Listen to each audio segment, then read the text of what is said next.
Hey everyone, welcome to our second general meeting. We're super happy to have you. For those of you who were with us for the first meeting, welcome back. And if this is your first time, we're extremely happy to have you. We're looking forward to being in person with you guys very soon so we can interact with each other and really build this community.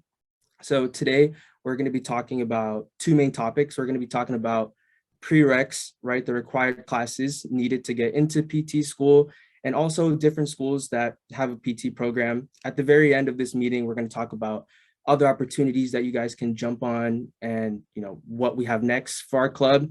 Also, guys, I want to emphasize that the applications for the mentor-mentee program is due today. So sign up, connect with someone that's going through the same thing that you're going through. I signed up to be a mentor I signed up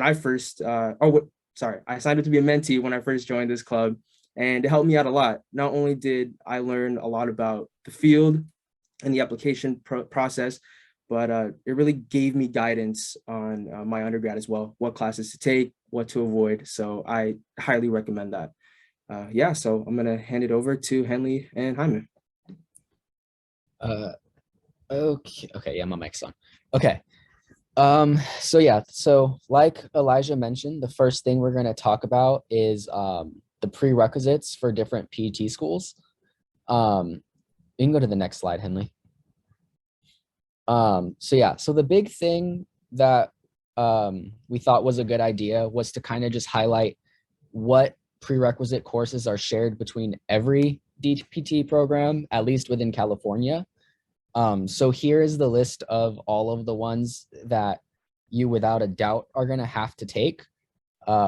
Human anatomy, human physiology, 2 semesters of physics, 2 semesters of chemistry, the biology series, so bio 2, 11, and 12, 1 psych class of your choice for the most part, and then 1 semester of statistics. Statistics gets a little bit messy because some schools want it through the math department. Other schools, they'll accept it from the kin department. But just about every program is going to accept biostats. So that's something I personally am going to do because it's just easier than taking 2 stats classes. But I also hear that one's a nightmare. So definitely do whatever works best for you in that regard. But the next slide we have is going to be basically how some schools are different in the prerequisites. Because on the last slide, I said that most schools require 1 psychology course, but other schools like USC, Loma Linda, Sacramento State, and a few other ones, they all want a 2nd semester of psych. So you could always take Psych 100 here and then abnormal psych, or there's a few other psych classes that most schools accept. Loma Linda, they require medical terminology. That's a prerequisite for them. Other schools, they require communications and like an English class, which thankfully are just a part of our GE requirements. So you don't have to go out of your way for those. And then a couple of schools do require biomechanics or exercise phys. Those are very rare to be required though, because I think for most schools, your bachelor's degree doesn't matter, and biomechanics and exercise phys are typically only for kinesiology students. So in order to make it fair for everybody, it's not usually a requirement. But some schools are different, and it's unfortunately, if you're not a kin major, you might have to go out of your way to try and be able to get into those classes. But for most schools, that's not the case, at least. The next thing that all schools are going to require are observation hours with PTs. The range for that is pretty big. Some schools don't require any at all.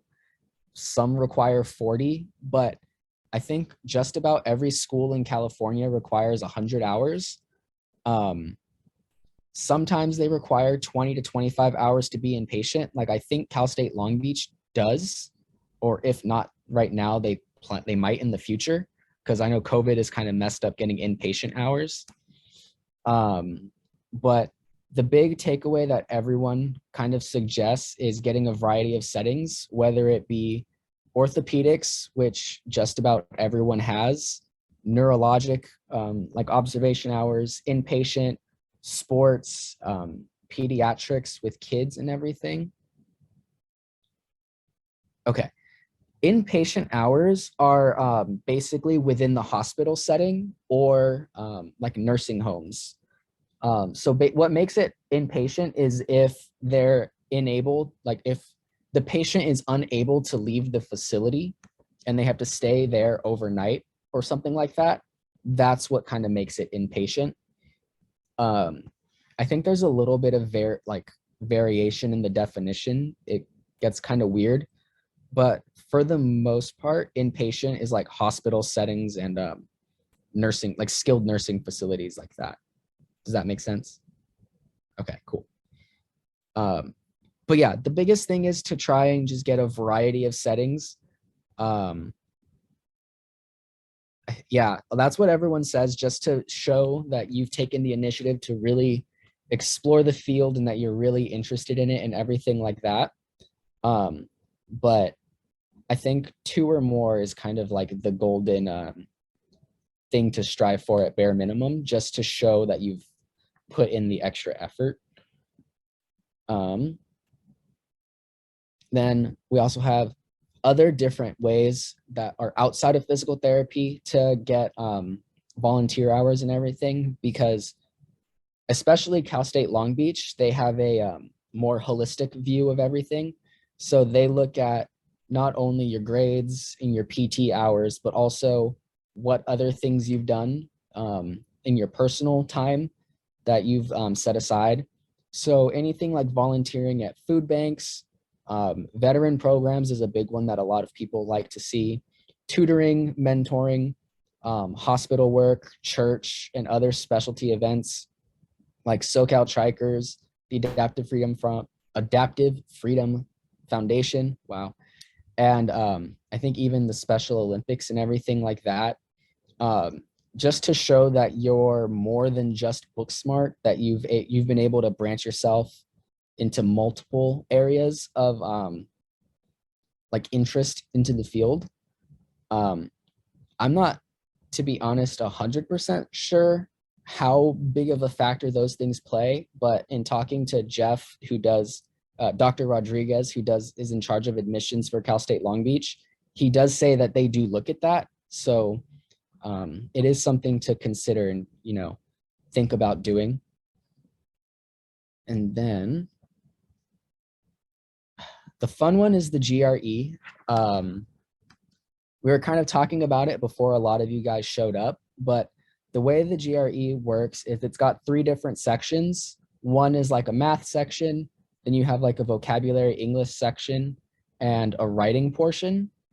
For the math and English portion, it's recommended to get around a 150 on both tests. And you can see its ranges are from 130 to 170. So 150 puts you solidly in the competitive range for just about every program. And then I haven't seen or heard of any schools that take the Casper. So I don't know if Henley knows anything on those, but yeah. Yeah, the Casper is a pretty uncommon one, but I have seen like 2 schools. I think one was like East Carolina or something, and then another one in California, pretty close to here. But basically, it's just a computer-based assessment test. You're basically given a couple of situations, and then it evaluates how well you respond to them in the workplace. And then the details are here. So it's a test based on how well you respond to tough work situations. It's going to give you 15 different scenarios. There's 2 sections. 9 of those are type response, and then another 6 are video response. And then it's scored from a scale of 1 to 9, 1 being, unsatisfactory, 9 being the best score possible. So of course, just aim for the highest score you can possibly get. And just another thing, so not all schools require the GRE and not all schools require the Casper. So just make sure that you're looking into that when you're applying. All right, so this next bit, we're going to be talking about a couple different schools. We have about 4 or 5 we're going to talk about.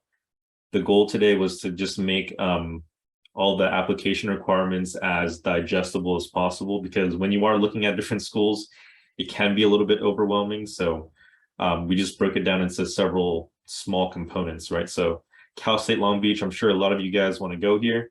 It's, you know, a great school. So for Cal State Long Beach, some of the requirements include just regular prereqs. So if I go back here, yeah, so basically all of these are Cal State Long Beach's requirements, right? And I don't think there's really anything on top of that, like these extra prereqs. This is just what Cal State Long Beach requires. It is a public school, so it is a little bit cheaper. Cal State Long Beach also does require the GRE, and then they also require a minimum of 100 experience hours in at least one setting. All right, the next school we're going to focus on is Western University of Health Sciences.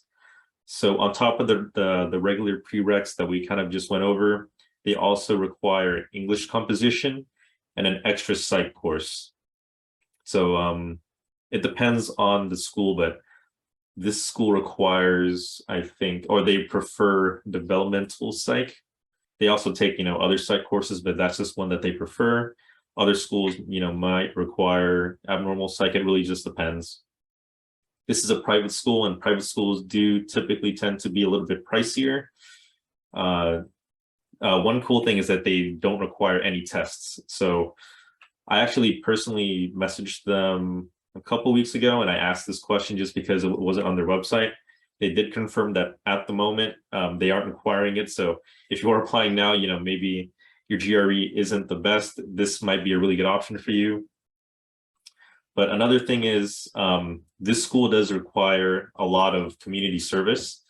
So obviously, observation hours are important, but they also require at least, or not at least, but on average, around 200 hours of community service. So different things like, you know, volunteering at a food bank, a homeless shelter, tutoring, stuff like that.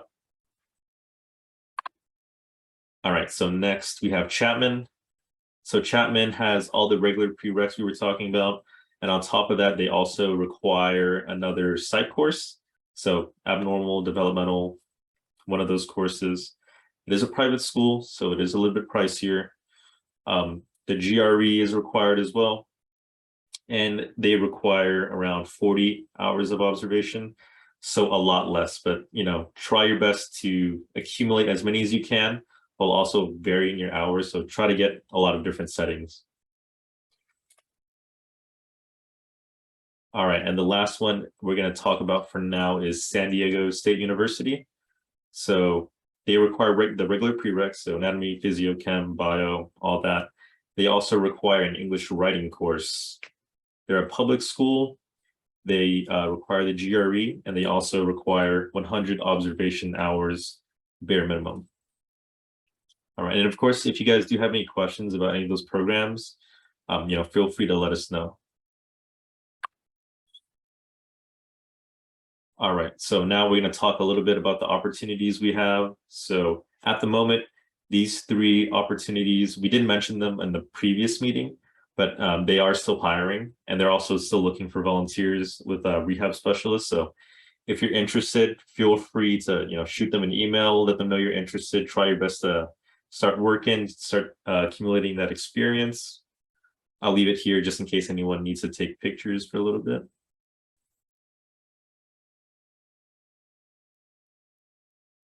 All right, now I'm going to change. And then we do have two new experiences here.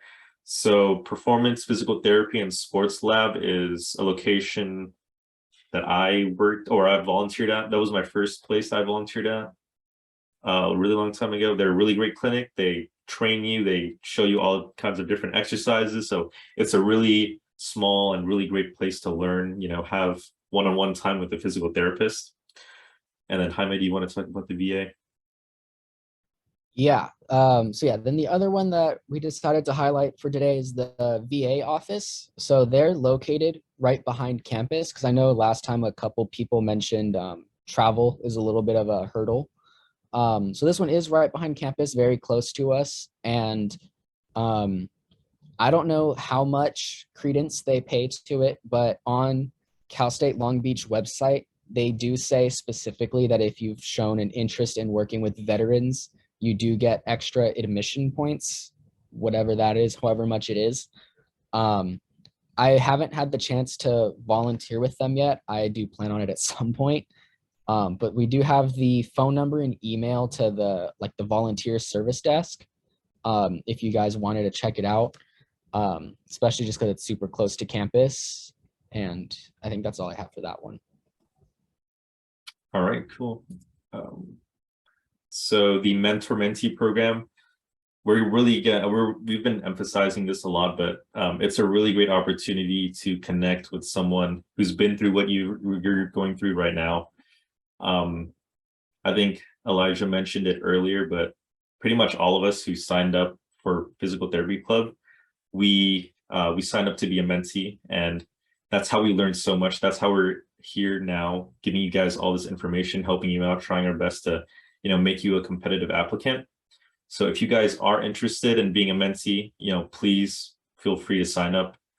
This year, we do have a lot of really great mentors. So a lot of actual people in the physical therapy programs for different schools. They know a lot, they got through that entire process. The board members are all going to be mentors as well. So we'll be able to help you out whenever we can. And then for anyone who's just looking to be a mentor, who just wants to help another student out, first year, second year, whoever it is, please feel free to. It'll help, it'll help a lot of other students. Perfect. Yeah, and the form is also posted in the link, or in the chat, sorry. Okay, and then, so what's next? We have another general meeting planned on October 13th. We don't have a topic fully chosen yet, but we do plan on having some kind of activity regarding different opportunities in the clinic, and then also the common exercises used in physical therapy clinics. So we'll go over that. And another thing is the CSULB information session. So this will be on campus on October 14th, which is a Friday. I think Jeffrey, the head of the commissions at Cal State Long Beach, he's going to be guiding the tour. So if you guys are interested in learning more about physical therapy at CSULB, try your best to go to this. It's a really great opportunity to learn not just about physical therapy, but also how to make yourself a more competitive applicant, right? Andy, yeah, so that's all we have for today's meetings. If you guys do have any questions, please let us know. We also have all of our socials and our email links here. So if you do have anything to ask, please let us know. What time is the meeting? Oh, I think it's at 9 a.m. I think 9 a.m. Yeah. All right. Does anyone else have questions?